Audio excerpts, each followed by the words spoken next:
حقوق العباد ہوگا میرا کیا کرم مجھ پہ کر دے کرم یا الہی۔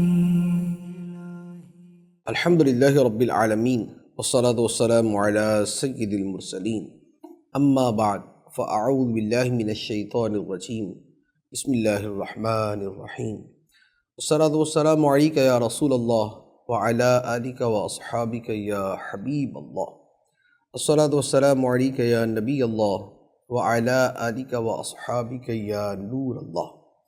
سلسلہ ہے بندوں کے حقوق، اور اس میں آج شوہر کے حقوق کا بیان ہوگا۔ حدیث مبارک ہے، نبی پاک صلی اللہ تعالیٰ علیہ وآلہ وسلم نے ارشاد فرمایا، جس شخص کو 4 چیزیں ملیں اسے دنیا و آخرت کی بھلائی مل گئی۔ 1، شکر گزار دل۔ دوسری شے، یاد خدا کرنے والی زبان۔ تیسری بات، مصیبت پہ صبر کرنے والا بدن۔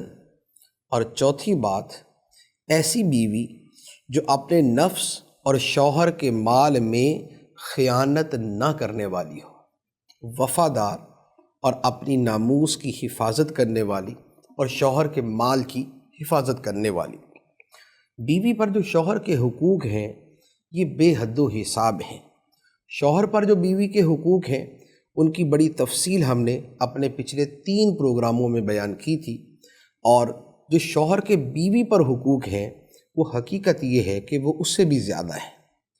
اور اس حوالے سے قرآن مجید کی آیات، احادیث طیبہ، بزرگان دین کے واقعات سے کتابیں مالا مال ہیں۔ چند ایک حقوق جو ہے وہ میں عرض کرتا ہوں۔ سب سے پہلا حق، شوہر کا بیوی پر سب سے پہلا حق یہ ہے کہ ازدواجی معاملات میں اپنے شوہر کی مطلقاً اتباع کرے، اطاعت کرے۔ یعنی جو میاں بیوی کے باہمی تعلقات ہیں اس میں شوہر کا حکم جو ہے وہ حرف آخر ہوگا اور اسی کی بات کو تسلیم کیا جائے گا۔ اور جو ازدواجی معاملات کے علاوہ زندگی کے دیگر معاملات ہیں اس میں بھی شوہر کی اطاعت کرنی چاہیے، اگرچہ ان کا حکم وہ والا نہیں ہے جو پہلے بیان کیا گیا۔ قرآن مجید میں اللہ تعالیٰ ارشاد فرماتا ہے، الرجال قوامون علی النساء بما فضل اللہ بعضهم علی بعض وبما انفقوا من اموالہم۔ فرمایا مرد عورتوں پر حکمران ہیں اس وجہ سے کہ اللہ نے ان میں سے بعض کو بعض پر فضیلت عطا فرمائی، اور اس وجہ سے کہ مرد اپنے اموال میں سے خرچ کرتے ہیں، چونکہ جو اخراجات کی ذمہ داری ہے وہ شوہر کے ذمہ ہے۔ جو اخراجات کی ذمہ داری ہے وہ شوہر پوری کرتا ہے تو اختیار و اقتدار بھی اسی کے ہاتھ میں ہے۔ شوہر کی اطاعت کرنا کتنا اہم ہے، کتنا ضروری ہے، اس حوالے سے احادیث طیبہ میں جتنی تاکید ہے وہ بڑی قابل توجہ ہے کہ نبی پاک صلی اللہ علیہ وآلہ وسلم نے فرمایا کہ 3 شخص ایسے ہیں کہ جن کی کوئی نماز اللہ کی بارگاہ میں قبول نہیں ہوتی، اور نہ ہی ان کی کوئی نیکی اللہ کی بارگاہ میں قبول ہوتی ہے۔ وہ جو 3 افراد ہیں اس میں سے ایک وہ عورت ہے کہ جس کا شوہر اس سے ناراض ہو، حتیٰ کہ شوہر راضی ہو جائے۔ یعنی جب تک شوہر ناراض ہے تو بیوی کی نماز بھی اللہ کی بارگاہ میں قبول نہیں ہوتی۔ یہ اس صورت میں ہے کہ جب شوہر کی ناراضگی کسی جائز وجہ سے ہے۔ ایک شوہر رہتا ہی ناراض ہے، اس نے کسی صورت راضی ہونا ہی نہیں ہے، وہ اس کا معاملہ جدا ہو جاتا ہے، لیکن اکثر ایسا ہوتا نہیں۔ تو اگر بیوی کی غلطی ہے، بیوی اطاعت نہیں کرتی اور شوہر اس وجہ سے اس سے ناراض ہوتا ہے تو ایسی بیوی کی نماز اللہ کی بارگاہ میں قبول نہیں ہوتی۔ اسی طرح بخاری شریف کی حدیث ہے، نبی پاک صلی اللہ تعالیٰ علیہ وآلہ وسلم نے فرمایا کہ جب مرد اپنی بیوی کو اپنی طرف بلائے اور وہ انکار کرے اور مرد اس سے ناراض ہو کر رات گزارے تو فرمایا کہ صبح تک فرشتے اس عورت پہ لعنت بھیجتے رہتے ہیں۔ تو یہ بڑی سخت وعید ہے، اور یہ بتاتی ہے کہ شوہر کی اطاعت کرنا جو ان کے باہمی ازدواجی معاملات ہیں اس میں کتنی ضروری ہے۔ شوہر کا دوسرا حق اس کی خدمت کرنا، بیوی اپنے شوہر کی خدمت کرے، اس کی دلجوئی کرے اور اس کی خوشنودی کے حصول کی پوری کوشش کرے۔ اس کی بہت ساری صورتیں بنتی ہیں کہ بیوی اپنے شوہر کی خدمت کے لیے اور اس کی دلجوئی کے لیے اور اس کی رضا جوئی کے لیے کیا کیا کرے۔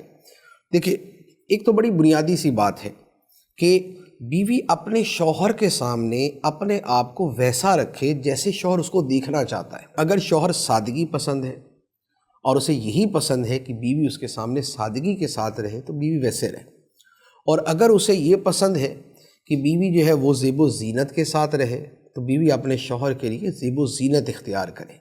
یہ نہ ہو کہ شوہر یہ خواہش لیے دنیا سے رخصت ہو جائے کہ کبھی وہ اپنی بیوی کو اس روپ میں بھی دیکھ لے جس روپ کے اندر یہ تقریبات میں جاتی ہے، جس روپ کے اندر یہ شادی بیاہ میں جاتی ہے، جس روپ کے اندر یہ رشتہ داروں کے پاس جاتی ہے، تو کبھی گھر کے اندر مجھے بھی یہ توفیق مل جائے کہ میں اپنی بیوی کو اس انداز میں دیکھ لوں۔ تو شوہر کے لیے زیب و زینت کا اختیار کرنا یہ بیوی کی بنیادی ذمہ داریوں میں سے ہے۔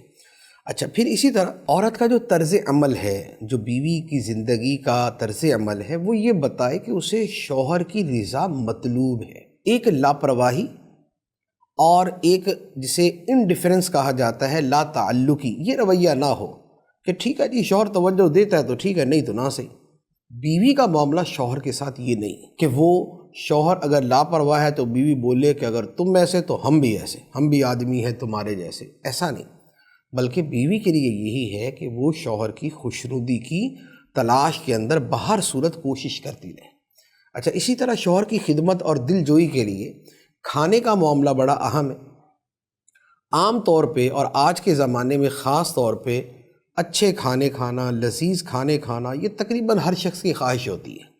اب شوہر کی خواہش تو یہ ہے کہ اس کے لیے نئے کھانے بھی ہوں، اچھے بنے ہوئے بھی ہوں، پریزنٹیشن بھی اس کی اچھی ہو، لیکن بیوی جو ہے وہ قسم کھا کے بیٹھ جائے کہ میں نے سوائے دال کے کچھ کھلانا ہی نہیں، اور میں نے بالکل سوائے جو ہے وہ سادہ ترین کھانے کے کچھ کھلانا ہی نہیں، تو اسی لڑائی جھگڑے کے اندر پوری زندگی گزر گئی اور شوہر کو اچھا کھانا نصیب نہ ہوا۔ پھر وہ بیچارہ کبھی باہر کھائے گا تو کبھی کسی کے ہاں کھائے گا تو کبھی کہیں جا کے کھائے گا۔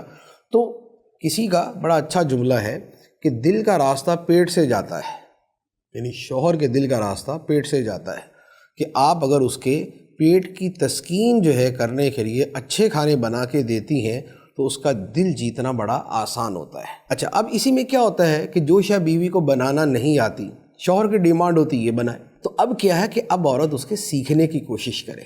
کھانا بنانا یہ کوئی آسمان کو ہاتھ لگانے کے برابر تو ہے نہیں کہ جناب کھانے کی جو ورائٹی ہے اور کھانے کی جو ڈش ہے وہ بنانی آ ہی نہیں سکتی۔ کوئی بندہ بھی کوشش کر لے، دنیا جہان کی ہر ڈش بنانا ممکنات میں سے ہے۔ اگر ایک انسان بنا سکتا ہے تو باقی انسان بھی بنا سکتے۔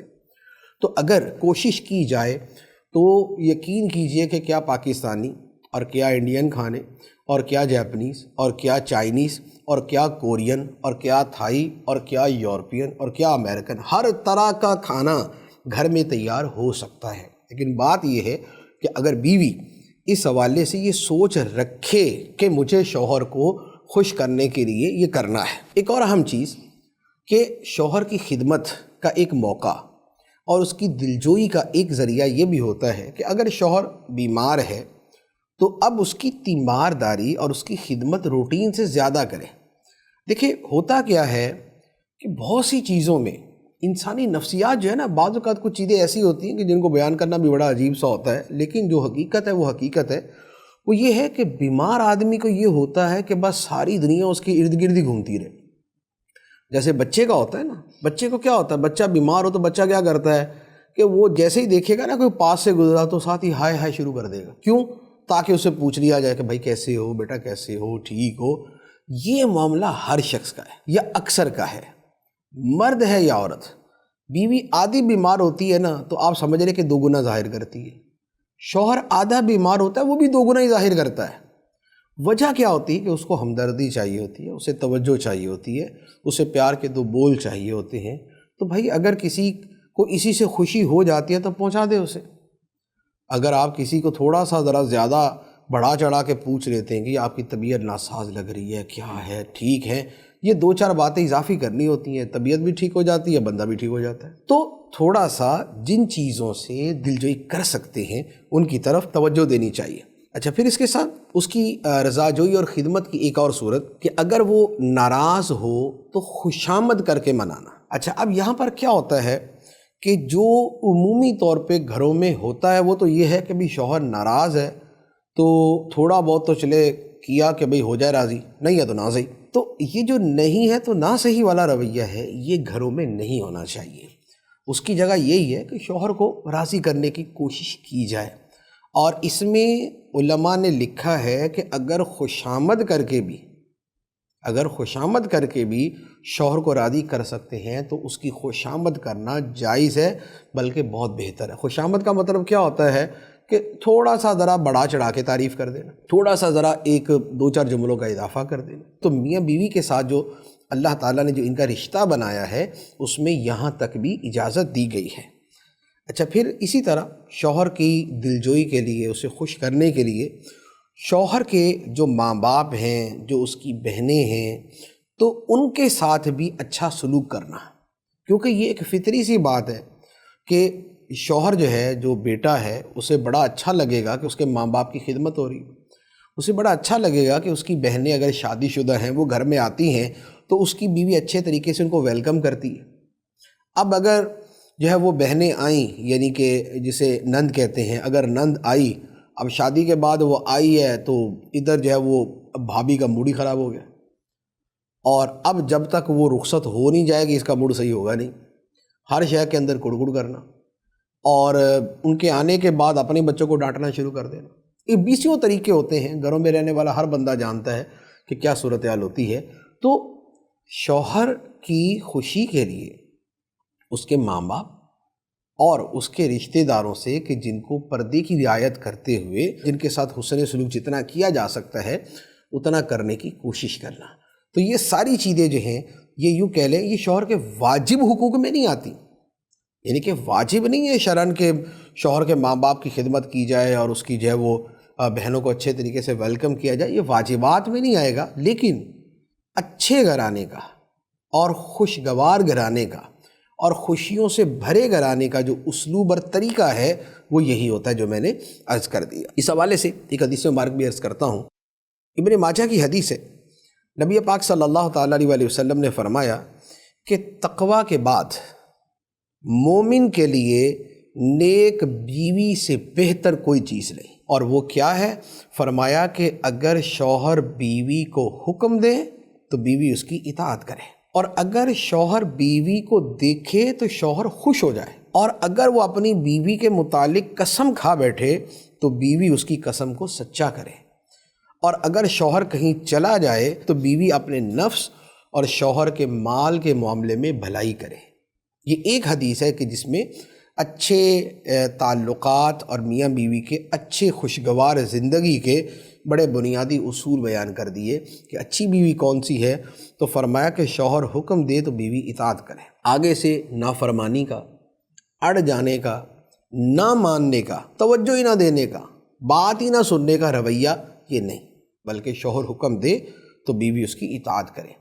ہاں، اس میں دیکھیں بات یہ ہے کہ یہ معاملات ایسے ہوتے ہیں کہ ہر صورت میں آگے 50 صورتیں بنتی، یعنی جیسے اس میں شوہر کو بھی یہ دیکھنا ہوتا ہے کہ وہ بیوی کو جو حکم دے رہا ہے اس کے لیے اس پہ عمل درآمد کرنا کتنا ممکن ہے۔ ایسا تو نہیں ہے کہ شوہر بیوی کو بولے کہ تم 24 گھنٹے ایک ٹانگ پہ کھڑی ہو جاؤ، نہ تم مجھے سوتی نظر آؤ، نہ تم مجھے کھاتی نظر آؤ، نہ تم مجھے کوئی جو ہے نا آرام سے بیٹھی نظر آؤ، بس ہر وقت جو ہے نا چہل قدمی ہو رہی ہو۔ تو اب یہ جو مرض ہے کہ شوہر نے جو ہے وہ پانی بھی غلطی سے شادی کے بعد کبھی خود اٹھ کے نہیں لینا، اور اس نے کبھی تنکا بھی نہیں توڑنا، اور کبھی معمولی سے معمولی کام بھی نہیں کرنا، یہ جو شوہر جو ہے وہ عادات بد جو ہے وہ اپنا کے بیٹھے ہوں، تو بہرحال یہ ان کی غلطی ہوگی کہ اب اگر بیوی ان کی بات نہیں مانتی اور ان کی پرواہ نہیں کرتی، تو لہٰذا یہاں پر دونوں طرفوں کو بڑا ہی جو وہ غور سے دیکھنا ہوتا ہے۔ شوہر یہ سمجھ بیٹھتے ہیں کہ جناب بس اب ہم ایسے، ہمیں جو ہے وہ قرآن نے فرما دیا کہ مرد عورتوں پہ حاکم ہے، تو ہم پتہ نہیں ایسے حاکم ہوئے کہ دنیا کا بادشاہ بھی ایسا حاکم نہیں ہوگا جیسا شوہر بیوی پہ حاکم بنا ہوا۔ تو شوہر کو بیوی پر فوقیت حاصل ہے، درجہ بلند ہے اس کا، لیکن اس بلند درجے کا مطلب جو ہے 24 گھنٹے اور 60 سال کی ایسی نوکری نہیں کہ جس کے اندر کبھی آرام نام کی چیز ہی نہیں، ایسا نہیں ہے۔ شوہر جو ہے وہ تو دوستوں کے اندر بھی گھومے پھرے، وہ جہاں چاہے جائے، جو چاہے کھائے، جب چاہے آئے، جب چاہے جائے، اور بیوی بس جو ہے وہ شوہر رات کے 3 بجے بھی آئے تو بیوی دروازے کے پاس ہی وہ بیٹھی ہونی چاہیے کہ پتہ نہیں کب موصوف آ کے دروازہ کھٹکھٹائیں گے اور میں نے جم مار کے دروازہ کھولنا ہے، ایسا نہیں ہے۔ تو اس کو بھی اپنی بیوی کے آرام کا خیال کرنا ہوتا ہے۔ شوہر سارا دن جو ہے وہ روڈوں پہ پھرتا رہے اور رات میں آ کے بولے کہ میری ٹانگیں بڑی درد کر رہی ہیں تو لہٰذا صبح تک میری ٹانگیں دباتے رہو۔ تو یہ جو فضولیات والی خدمات ہیں، یہ خدمات نہیں، خدمت سے مراد کہ جو معقول لوگوں کے گھروں میں جو خدمات لی جاتی ہیں اور جس کی کوشش کی جاتی ہے۔ تو پہلی چیز کہ شوہر حکم دے تو اس کی اطاعت کرے، اور پھر اس میں بھی جائز حکم میں ہی اطاعت کرنے کی اجازت ہے، ناجائز میں نہیں۔ یعنی شوہر بولے کہ تم اپنے ماں باپ سے تعلق توڑ دو، تو اب ماں باپ سے تعلق توڑنا جائز نہیں ہے، تو اس میں شوہر کی اطاعت کرنے کی ضرورت نہیں ہے، بلکہ یہ اطاعت کرنا ہی جائز نہیں ہوگا۔ اچھا، دوسری بات کہی کہ شوہر بیوی کو دیکھے تو اسے خوشی ہو۔ اس خوشی ہونے سے مراد یہی ہے کہ بیوی اپنے آپ کو اس انداز میں رکھے کہ شوہر کو اس کو دیکھ کے خوشی ہو۔ اچھا، اسی کے اندر بہت اچھی چیزیں بھی شامل ہیں۔ مثال کے طور پہ شوہر کو یہ پسند ہے کہ اس کی بیوی قرآن کی تلاوت کرے، ذکر الہی کرے، وہ تسبیح بھی کرتی کبھی نظر آئے، وہ کچھ پڑھتی ہوئی نظر بھی آئے، وہ نماز کی پابندی کرتے بھی نظر آئے، تو اب بیوی کو چاہیے کہ ان چیزوں میں بڑھ چڑھ کر کوشش کرے کہ نیکی کی نیکی اور شوہر کی اطاعت بھی، شوہر کی خوشی بھی۔ لیکن اس کے ساتھ دوسری بات یہ بھی ہے کہ یہ نہیں ہے کہ شوہر کو بیوی کی ضرورت ہے اور بیوی مصلے سے نہیں اٹھ رہی۔ اب یہ دوسرا اینڈ ہو جائے گا، اور دوسرا ایکسٹریم اینڈ ہو جائے گا کہ اب وہاں دوسرے مسائل کھڑے ہو جائیں گے۔ تو جو اعتدال کی راہ ہے وہ یہاں پر اختیار کرے۔ تو دیکھنے سے خوش ہونے کے اندر زیادہ تر جو اس کی زیب و زینت ہے، اس کا لباس ہے، اس کا رہن سہن ہے، یہ اس میں زیادہ مراد ہوتا ہے۔ اچھا، تیسری بات فرمائی کہ اگر شوہر قسم کھا بیٹھے تو بیوی اس کی قسم کو سچی کرے۔ یعنی شوہر نے قسم کھائی کہ یہ کام ہوگا اور وہ کام جائز ہے، تو بیوی کو چاہیے کہ اس کام کو پورا کرے۔ شوہر نے قسم کھا لی کہ یہ کام نہیں ہوگا، اب وہ کام چھوڑنا جائز ہے، تو بیوی نہ کرے۔ اب یہ نہیں ہے کہ اس کے الٹ ہو جائے کہ شوہر نے قسم کھائی کہ یہ کام ہوگا، بیوی بولے سوال ہی پیدا نہیں ہوتا، میں کر کے چھوڑوں گی۔ شوہر کہتا ہے نہیں ہوگا یا ہوگا، بیوی اس کے الٹ چلے، تو یہ جو ضد بازی کی صورت ہوگی، یہ گھروں کی بربادی کا سبب تو بن سکتی ہے، کبھی بھی گھروں کے ملاپ کا سبب نہیں بن سکتی۔ تو اس میں حتی الامکان بیوی کو اپنے شوہر کی اطاعت کرنی چاہیے، اور پھر اپنے نفس اور اپنے شوہر کے مال میں بھلائی کرے۔ تو یہ بڑی واضح سی بات ہے کہ اپنے نفس میں خیانت کرنا معاذ اللہ تو سنگین ترین چیز ہے، اور اسی طرح شوہر کا مال جو ہے وہ بھی سنبھال کے رکھے۔ یہ نہیں ہے کہ شوہر بیچارہ تو یہ سمجھ رہا تھا کہ میں اتنے پیسے لا کے دیتا ہوں اور اچھی خاصی سیونگ جمع ہوگی گھر میں، اور جب کبھی ضرورت پڑے گی تو میرے کام آئے گی، اور جب اس کو ضرورت پڑی تو پتہ چلا کہ گھر کے اندر تو 26 روپے رکھے ہوئے ہیں، بس ہے ہی نہیں، پیسے ہی نہیں، کیا ہوا جی؟ نکل گئے، اڑ گئے سارے۔ تو شوہر کے مال کو جو ہے وہ ڈھنگ سے خرچ کرنا۔ ایسی اچھی خواتین ہوتی ہیں، ایسی اچھی بیویاں ہوتی ہیں کہ شوہر کو یہ تصور نہیں ہوتا کہ گھر میں پیسے ہوں گے، اور ضرورت کے وقت بیوی نکال کے دیتی تھی کہ میں نے جمع کر کے رکھے ہوئے۔ تو رویہ یہ ہونا چاہیے، نہ یہ کہ شوہر بیچارہ لا لا کے بھرتا رہتا ہے اور بعد میں پتہ چلا کنویں خالی ہے، ہی گھر میں کچھ نہیں۔ تو یہ والی صورت نہیں ہونی چاہیے۔ تو شوہر کے مال کے اندر دیانت داری اور جو اس کو اچھے انداز میں چلانا چاہیے وہ ہونا چاہیے۔ ایک بڑا واضح سا اصول ہے کہ گھر بنانا جو ہے یہ بیویوں ہی کا کام ہوتا ہے، یہ عورتوں کا کام۔ اگر ایک آدمی کرائے کے مکان پہ رہتا ہے اور وہ کرائے کے مکان سے اپنے مکان میں جاتا ہے، اگر وہ اپنے مکان سے زیادہ اچھے مکان میں جاتا ہے، اگر گھر کے بڑے مواقع کے اوپر اخراجات وغیرہ نکل آتے ہیں، تو اس میں 90% غالباً 90% جو ہے اس میں خواتین کا ہاتھ ہوتا ہے کہ ان کی سمجھداری اور ان کا سلجھا پن اور ان کی گھرستی اور ان کا جو گھریلو نظام چلانے کا تجربہ یا سوچ ہوتی ہے، اس کے ذریعے یہ گھر کی ساری چیزیں بن جاتی ہیں۔ اور اجاڑنے کے اندر بھی کہہ لیں کہ 10% ادھر ہی کی ترکیب ہوتی ہے کہ اچھے خاصے جو ہے نا وہ کماتے ہوئے پوری زندگی میں نہ کبھی گھر بنا پاتے ہیں، نہ کبھی کوئی بڑا کام کر پاتے۔ وجہ یہ ہے کہ کپڑوں سے فرصت نہیں ہے، زینت سے فرصت نہیں ہے، زیور سے فرصت نہیں ہے، سیر سپاٹے سے فرصت نہیں ہے، رنگ برنگے کھانوں سے فرصت نہیں ہے، یا ادھر ادھر اڑانے سے فرصت نہیں ہے، تو اس کا نتیجہ یہ نکلتا ہے کہ جتنے مرضی پیسے ہو جائیں کبھی گھر بنتا نہیں۔ ایک حدیث مبارک شوہر کی اطاعت کے حوالے سے بڑی خوبصورت حدیث ہے۔ نبی پاک صلی اللہ تعالیٰ علیہ وآلہ وسلم نے فرمایا کہ جو عورت اس حال میں فوت ہوئی کہ اس کا شوہر اس پر راضی تھا، وہ عورت جنت میں داخل ہو گئی۔ یہ ہے شوہر کا راضی ہونا، جسے ابھی جو میں نے تفصیل عرض کی ہے نا، شوہر کی خدمت، دلجوئی اور اسے جو ہے اس کی رضا جوئی کا بھرپور اہتمام کرنا، یہ اس کی فضیلت ہے۔ اور یہ جو شوہر کو راضی کرنا ہے کہ عورت دنیا سے اس حال میں جائے کہ اس کا شوہر اس سے راضی ہو، یہ عورت کے اپنے عمل اور طرز عمل کی وجہ سے۔ شوہر کے راضی ہونے کا یہ مطلب نہیں ہے کہ ہر تیسرے دن سے پوچھنا شروع کر دے ہاں بھی راضی ہے یا نہیں آپ، اور شوہر مجبور ہو کے بولے ہاں ہاں راضی ہوں، ہاں ہاں راضی ہوں۔ یہ رضامندی نہیں ہوتی۔ اللہ تعالیٰ دلوں کے حال جانتا ہے اور حقیقت حال کو جانتا ہے کہ واقعی شوہر راضی ہے یا بیچارے کے جو نا وہ کیا نام ہے اس سے اگلواتے ہیں تو بیچارہ بول ہی دیتا ہے کہ ہاں میں راضی ہوں۔ تو یہ عورت خود سمجھتی ہے کہ کیا اس کی خدمت، کیا اس کا برتاؤ، کیا اس کا سلوک، کیا اس کا شوہر سے جو حسن تعلق ہے وہ ایسا ہے کہ جس کی وجہ سے شوہر اس سے راضی۔ تو جو عورت اس حال میں دنیا سے جائے کہ شوہر راضی ہے تو فرمایا کہ وہ جنت میں داخل ہو گئی۔ شوہر کے حقوق میں سے ایک اور چیز وہ ہے اپنے شوہر سے پیار محبت کرنا اور اس کے دکھ سکھ میں اس کا شریک بننا، ساتھی بننا، معاون بننا۔ قرآن مجید نے میاں بیوی کا جو رشتہ بیان کیا ہے، اس رشتے کے لیے جو الفاظ بیان فرمائے آپ غور کریں۔ سورہ روم آیت نمبر 21 میں ہے، فرمایا وَمِنْ آیَاتِهِ أَنْ خَلَقَ لَكُم مِّنْ أَنفُسِكُمْ أَزْوَاجًا لِتَسْكُنُوا إِلَيْهَا وَجَعَلَ بَيْنَكُم مَّوَدَّةً وَرَحْمَةً۔ فرمایا کہ اللہ کی نشانیوں میں سے ہے کہ اللہ نے تمہارے لیے تمہاری جانوں میں سے ہی جوڑے بنائے، مرد عورت کے جوڑے بنائے۔ جوڑے کیوں بنائے گئے؟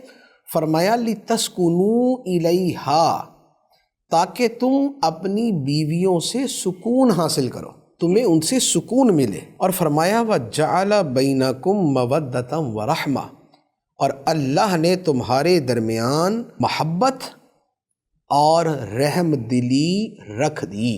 میاں بیوی میں محبت اور رحم دلی، رحمت جو ہے وہ پیدا فرما دی، شفقت پیدا فرما دی۔ اب دیکھیں تین چیزیں جو میاں بیوی کے تعلقات ہیں، اس میں تین چیزیں قرآن نے بیان فرمائی۔ پہلی بیان فرمایا کہ تاکہ شوہر اپنی بیویوں سے سکون حاصل کرے، ذہنی سکون، جسمانی سکون، زندگی کا سکون، یہ ساری کی ساری چیزیں گھر سے انسان کو ملتی۔ میں نے پچھلے سلسلوں کے اندر بھی عرض کیا تھا کہ انسان کے جو سکون کا اصل مرکز ہوتا ہے وہ اس کا گھر ہوتا ہے۔ جو انسان گھر میں سکھی نہیں ہے، جسے گھر میں سکون نہیں ملتا، اسے دنیا میں کہیں سکون نہیں مل سکتا۔ وہ بھلے کلبوں میں جائے، وہ بھلے کنسرٹس میں چلا جائے، وہ بھلے شراب خانوں میں چلا جائے، وہ بھلے دنیا بھر کی آوارہ گردی اور سیر و سیاحت کرتا رہے، مڑ کے گھر پہ ہی آنا۔ تو جو سکون کا اصل جگہ ہے وہ انسان کا گھر ہوتا ہے۔ اب اس میں یہاں جو قرآن کی آیت ہے وہ اس میں عورتوں کو ترغیب ہے کہ تمہارا وجود جو ہے وہ شوہر کے لیے آرام اور سکون کا ذریعہ ہونا چاہیے۔ تو اب اس میں مرد اپنے عمل پہ غور کرے، عورت جو ہے وہ اپنے عمل پہ غور کرے۔ تو تسکین جو ہے یہ گھر کے بنیادی لوازمات میں سے ہے۔ دوسری بات کیا ہے؟ فرمایا کہ اللہ نے تمہارے درمیان محبت اور رحمت، نرمی، نرم دلی، شفقت یہ پیدا فرما دی۔ تو میاں بیوی کے درمیان جو رشتہ ہے اس رشتے میں محبت اور رحمت اور نرمی کا بڑا بنیادی دخل ہے۔ جہاں میاں بیوی میں محبت نہیں ہوگی وہاں یا تو رشتہ ہی ٹوٹ جائے گا اور یا رشتہ زندگی بھر کا عذاب رہے گا۔ جیسے بہت ساری جگہوں پہ ہوتا ہے نا کہ اب رشتہ توڑ نہیں سکتے، بچے بڑے ہو گئے اب طلاق بھی نہیں دے سکتے۔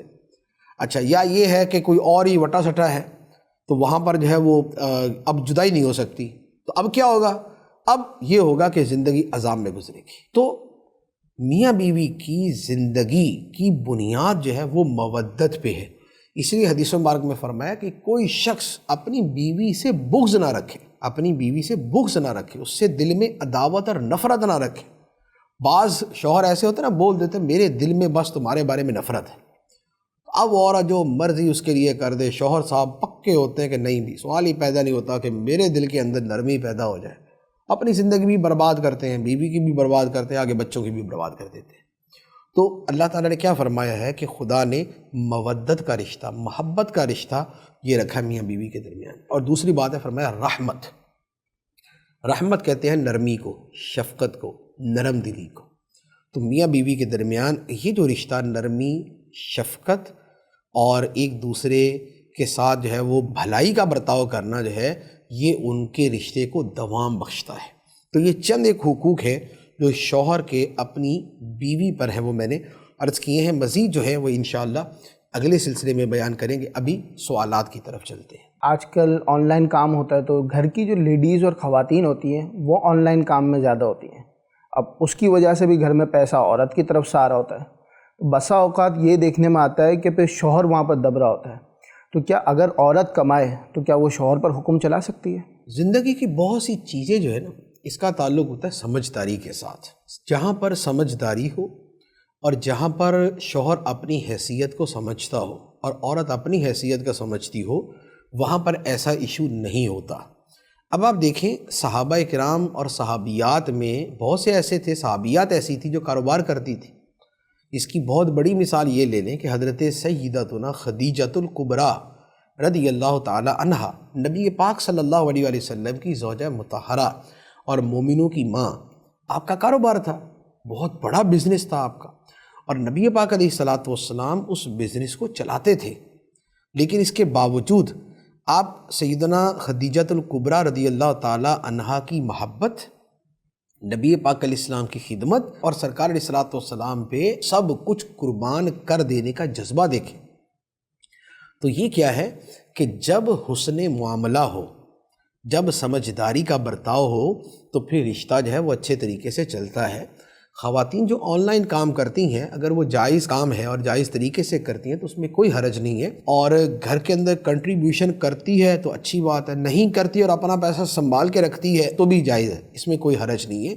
لیکن اس وجہ سے غالب آنے کی کوشش کرنا یہ اس کی غلطی ہے، اور شوہر کا ایسا ماحول بننے دینا ہی اس کی غلطی ہے۔ اسلامی بہنیں پوچھ رہی ہیں کیا یہ بات صحیح ہے کہ اگر عورت گھر سے بے پردہ نکلے تو فرشتوں اس پر لعنت کرتے ہیں؟ عورت کا گھر سے بے پردہ نکلنا تو ناجائز ہی ہے، ممنوع ہی ہے۔ بے پردگی فی نفس ہی ناجائز ہے۔ قرآن مجید کی آیت مبارکہ بڑی واضح ہے، فرمایا کہ وَلَا تَبَرَّجْنَ تَبَرُّجَ الْجَاهِلِيَّةِ الْأُولَىٰ، فرمایا کہ اور بے پردگی نہ کرو جیسے پچھلی جاہلیت کی بے پردگی۔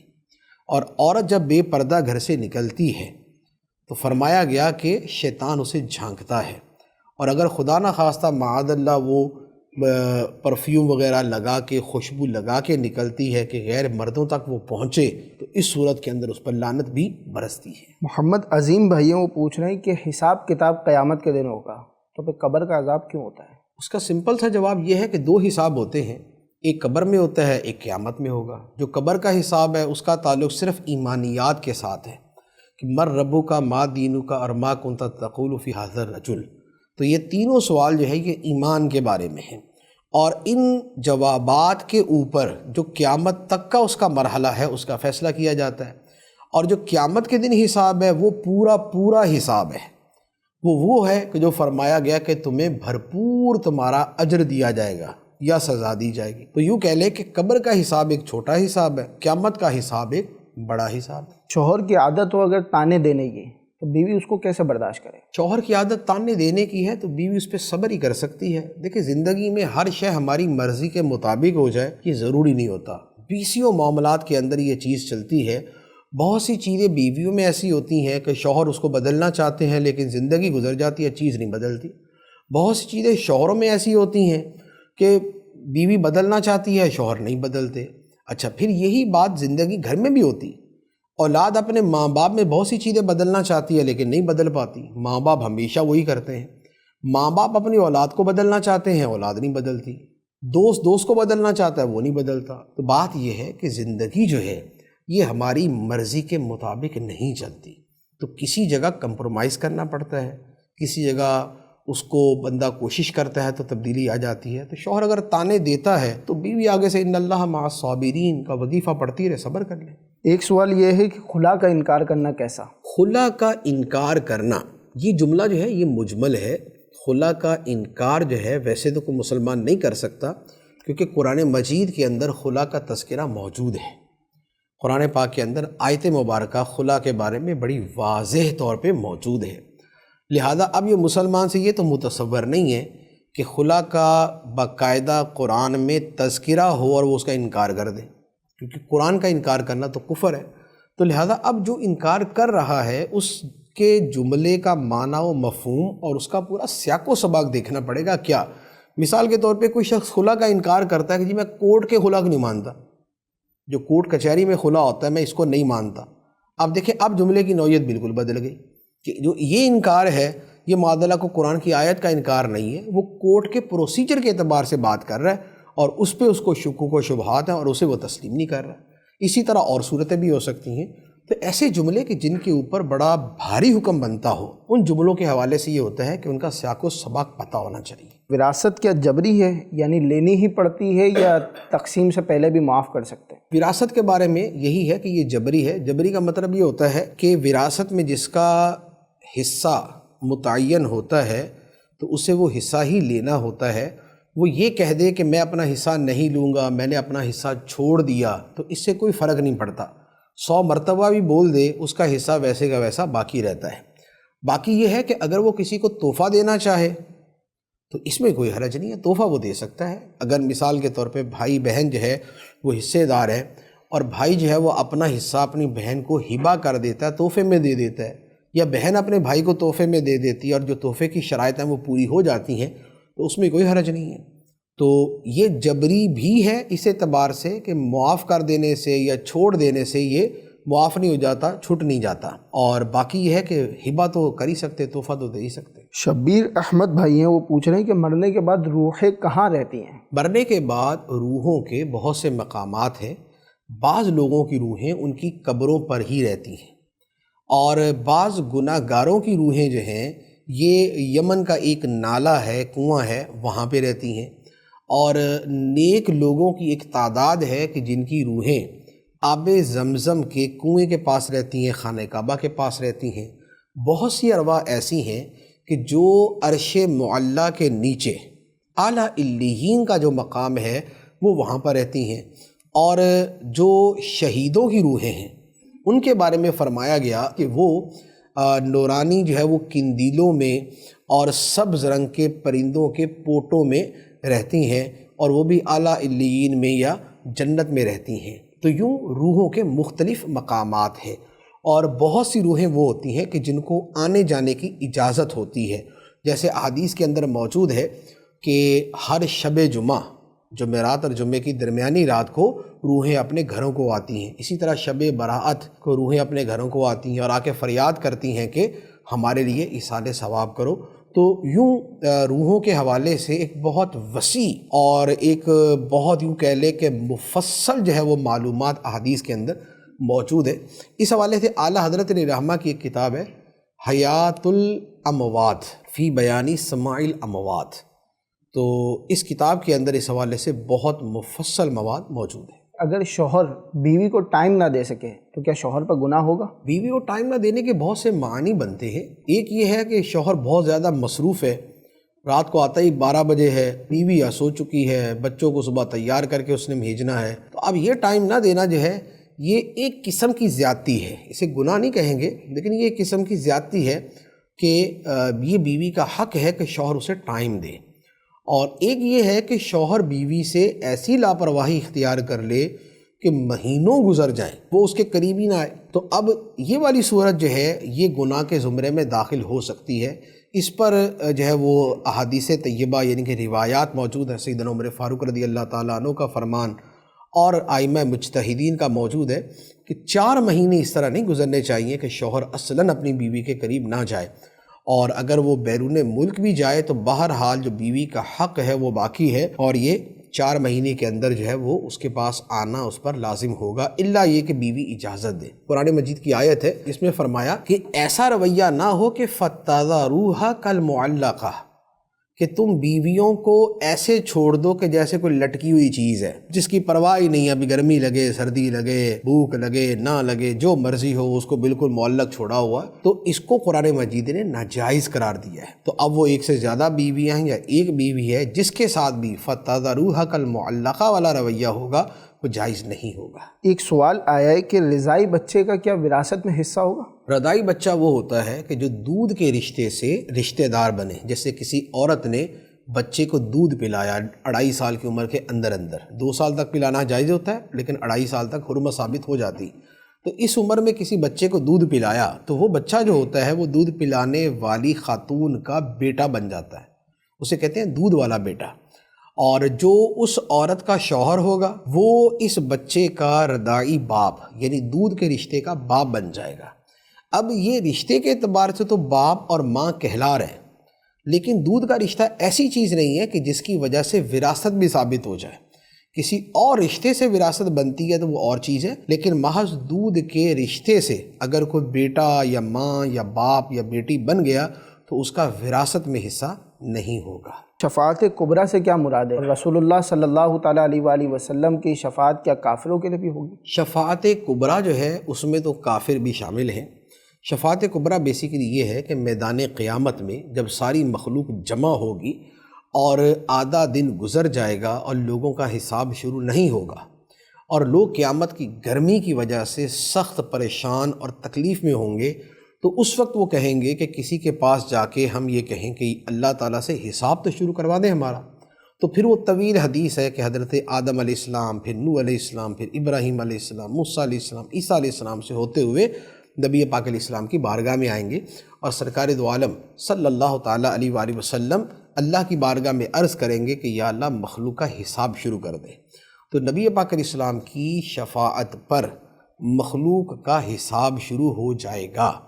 تو یہ جو حساب شروع ہونا ہے اس میں مسلمان اور کافر سب شامل ہیں، تو یہ ہے شفاعت کبریٰ، اور یہ شفاعت کی وہ صورت ہے کہ جس میں مسلمانوں کے ساتھ کافر بھی شامل ہیں۔ کافروں کے لیے وہ شفاعت نہیں کہ جو ان کو جہنم میں جانے سے روک دے یا ان کے جو دائمی عذاب ہے اس کے اندر تخفیف کا باعث بنے، اور دیگر صورتیں۔ تو بہرحال یہ شفاعت کبریٰ، اور قرآن مجید کے اندر اسی کی طرف اشارہ ہے، فرمایا عَسَىٰ أَن يَبْعَثَكَ رَبُّكَ مَقَامًا مَحْمُودًا، قریب ہے کہ آپ کا رب اے حبیب آپ کو اس مقام پہ کھڑا کرے گا جہاں سب لوگ آپ کی حمد کر رہے ہوں، جہاں سب لوگ آپ کی تعریف کر رہے ہوں گے۔ تو یہ جو مقام محمود ہے یہ شفاعت کبریٰ کا مقام ہے۔ اللہ تبارک و تعالی ہمیں قیامت کے دن نبی پاک علیہ السلام کی شفاعت سے بے حساب جنت میں داخلہ عطا فرمائے، آمین بجاہ النبی الامین صلی اللہ علیہ وسلم۔